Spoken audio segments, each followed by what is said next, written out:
Hello, നമസ്കാരം കൂട്ടുകാരെ.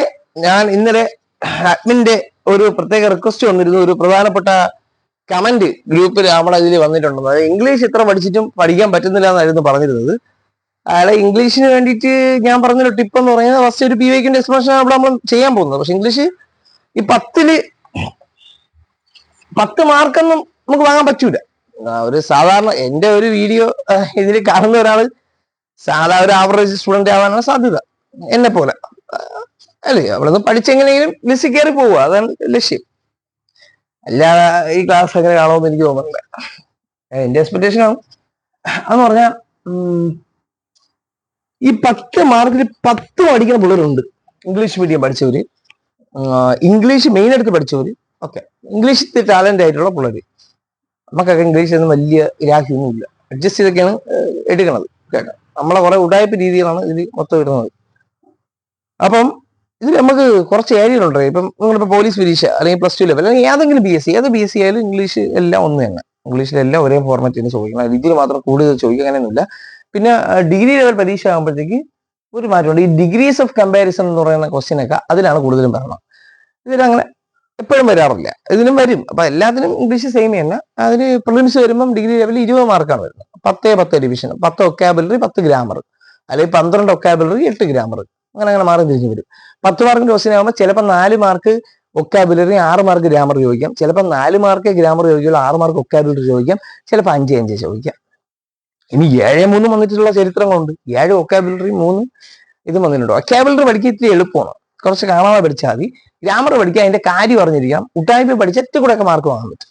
ഉട്ടായ്പ എന്ന് പറഞ്ഞാൽ എന്റെ രീതിയിൽ പറഞ്ഞില്ല, ഇതിൽ പറഞ്ഞില്ല. ഓക്കെ, അപ്പൊ നിങ്ങൾ ഇത് ശ്രദ്ധിക്കേണ്ടത്, ഇതിൽ മെയിൻ ആയിട്ട് വരുന്ന കുറച്ച് ക്വസ്റ്റ്യൻസ് ഉണ്ട്. ഒന്ന്, ക്വസ്റ്റ്യൻ ടാഗ് മസ്റ്റ് ആണ്. അപൂർവം പരീക്ഷയ്ക്ക് മാത്രമേ ക്വസ്റ്റ്യൻ ടാഗ് ചോദിക്കാതിരിക്കുള്ളൂ. ഇപ്പൊ ഞാൻ പറഞ്ഞ ഇട്ടേക്കുന്ന ക്വസ്റ്റ്യൻ ടാഗ് ഉണ്ട്. കാരണം ക്വസ്റ്റ്യൻ ടാഗ് അത് പഠിച്ചാൽ ഈസി ആയിട്ട് ഒരു 10 മിനിറ്റ് കൊണ്ട് ക്വസ്റ്റ്യൻ ടാഗ് പഠിച്ച് തീർക്കാൻ പറ്റും. അതൊന്ന്. 2, ആർട്ടിക്കിൾ. ഒരു ഭൂരിഭാഗം പരീക്ഷയ്ക്കും ചോദിക്കാൻ സാധ്യതയുള്ള ഏരിയയാണ് A and D. ഇതിൽ D ആണ് ഏറ്റവും കൂടുതൽ ചോദിച്ചുകൊണ്ടിരിക്കുന്നത്. 2 മാർക്ക്. പിന്നെ V2 വന്ന ഹാർഡ് V3 വരുന്ന ആ ഒരു ക്വസ്റ്റ്യൻ. V2 വന്നു കഴിഞ്ഞാൽ ഹാർഡ് V3. ഇനി ഹാർഡ് V3 വന്നു കഴിഞ്ഞാൽ V2 വരും. ഗ്രാമറിന്റെ ഒരു ക്വസ്റ്റ്യൻ ആണ്. അങ്ങനെ ഒരു ക്വസ്റ്റ്യൻ വരും. പിന്നെ ഫോറിൻ വേർഡ്സ് ഉറപ്പാണ്, കുറച്ച് ക്വസ്റ്റ്യൻ PYQ റെഫർ ചെയ്താൽ കിട്ടും. പിന്നെ സ്പെൽ ചെക്ക് അത്യാവശ്യം കിട്ടും, ശ്രമിച്ചാൽ കിട്ടും. പിന്നെ മറ്റേ ഇതിന്റെ കൂട്ടം, ഹെഡ് ഓഫ് ആനിമൽസ് എന്നൊക്കെ പറഞ്ഞ് പഠിക്കൂല, അതിന്റെ കളക്റ്റീവ് നൗൺസ്, ഫ്രൈസൽ വെർബ്, പിന്നെ പ്രപ്പോസിഷൻസ് ചേർക്കുന്നത്, ആനാണ്, ഓണാണ്, എബോവ് ആണ്, അത് വരുന്ന സാധനം. Report of speech, active and passive voice, degrees of comparison 11. പിന്നെ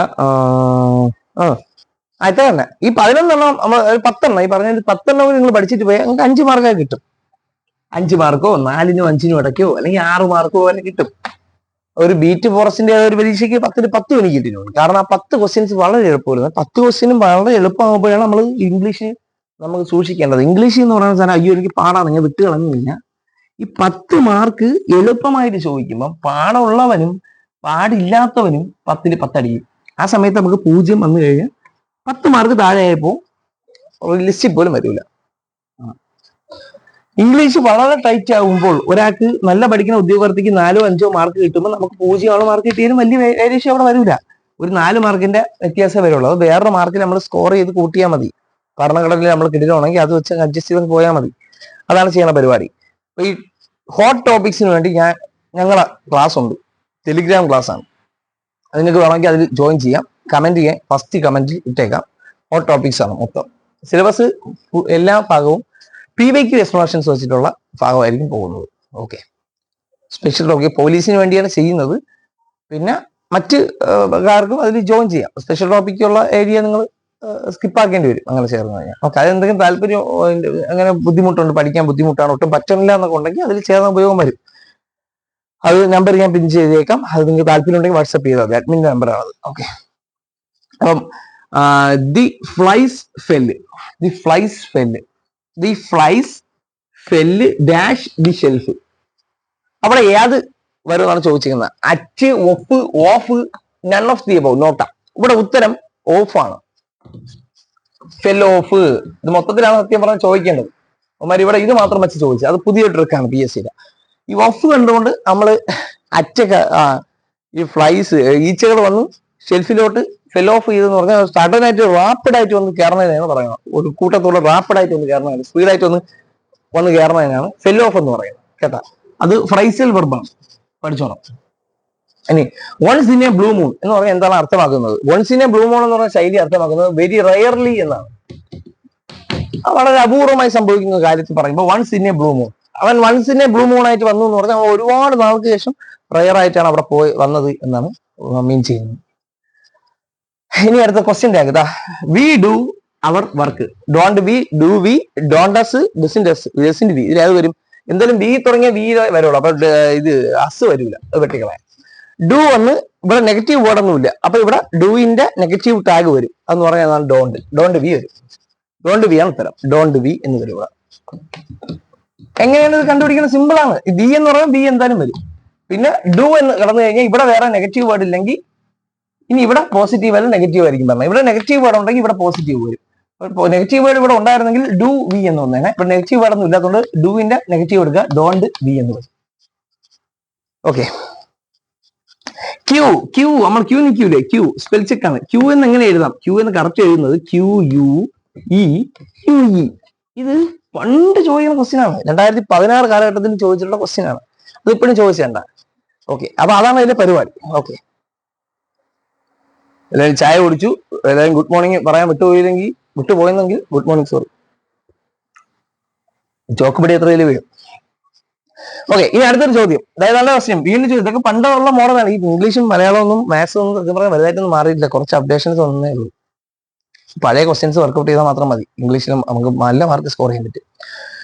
അല്ലാതെ റാങ്ക് ഫെയിലിന്റെ ടോപ്പിക്കോ അല്ലെങ്കിൽ ക്ലാസ്സുകൾ നല്ലതാണ്. ഇംഗ്ലീഷ് നല്ല ക്ലാസ്സുകൾ നിങ്ങൾ റെഫർ ചെയ്ത് പഠിക്കാൻ നല്ലതായിരിക്കും, ഗ്രാമാറ്റിക്കൽ ഭാഗമായിട്ട്. പിന്നെ അത് ഇംഗ്ലീഷ് ഞാൻ പറഞ്ഞത് തലവേദന എടുത്തിരിക്കുന്നവർക്കൊക്കെ ഇങ്ങനെ പഠിച്ചാൽ ഉപയോഗം വരും. എക്സെട്ര, ETC എന്ന് പറഞ്ഞാൽ എക്സെട്ര എന്നാണ് പറയുന്നത് അല്ലേ. അപ്പൊ അതിന്റെ ഫുൾ നെയിം എങ്ങനെ വരും? എക്സെട്ര എന്ന് പറഞ്ഞാൽ എങ്ങനെയാണ് എഴുതുന്നത്? ETC ചുരുക്കപ്പേരാണ് അതിന്റെ ഫുൾ നെയിം എന്ന് പറഞ്ഞാൽ ET സെറ്ററ. ഇതാണ് ഇതിന്റെ ഫുൾ ഫോം. ETC എക്സെട്ര എന്ന് പറയുന്നത് ET സെറ്ററ എന്നാണ് ഫുൾ ഫോം ചോദിച്ചത്. അതേപോലെ ഞാൻ പറഞ്ഞില്ല, PM, AM, PM നമ്മൾ എഴുതുന്നത്. അതിന്റെ ഫുൾ ഫോം നിങ്ങൾക്ക് അറിയാമോ? PM എന്ന് പറഞ്ഞാൽ പോസ്റ്റ് മെറിഡിയോ എന്നും AM എന്ന് പറഞ്ഞാൽ ആന്റി മെറിഡിയോ എന്നാണ് അതിന്റെ ഫുൾ ഫോം. ഇതൊക്കെ ചിലപ്പോൾ നിങ്ങൾ ആദ്യമായിട്ട് കാണുന്നവരാണ്, അതൊക്കെ PVQ കിട്ടുന്നതാണ്. ഇതൊന്നും വേറെ എവിടെ നമ്മൾ പഠിക്കില്ല. ഇതൊക്കെ വീണ്ടും ചിലപ്പോൾ ചോദിക്കും. ഇത് മുമ്പ് ചോദിച്ചിട്ടുള്ള ഈ ക്വസ്റ്റ്യൻ, അത് ഞാൻ വീണ്ടും ചോദിച്ചാൽ. ഹ്യൂറേ, 2024 ചോദിച്ച ക്വസ്റ്റിന്റെ എക്സ്പ്ലനേഷൻ ആണ് ഞാൻ പറയുന്നത്. ഡൽഹിക്ക് ചോദിച്ചാൽ ഹ്യൂറേ ഇന്ത്യ വോൺ ദ മാച്ച്. ഇത് ഹ്യൂറേ എന്ന് പറയുന്നത് എന്താണ്? ഇന്റർജെൻഷൻ ആണ് കേട്ടാ. നമ്മളെ പെട്ടെന്നുണ്ടാകുന്ന വികാരങ്ങളെ സൂചിപ്പിക്കുന്നത് ഇന്റർജെൻഷൻ. ഇങ്ങനെ പഠിച്ചു പോവാം. ഒരു ടിപ്പ് ക്ലാസ് ആയിട്ടാണ് ഞാൻ ഇട്ടത്. ഓക്കെ, എന്തെങ്കിലും വേണമെന്നുണ്ടെങ്കിൽ നിങ്ങൾ മെസ്സേജ് ചെയ്താൽ മതി. ഓക്കെ.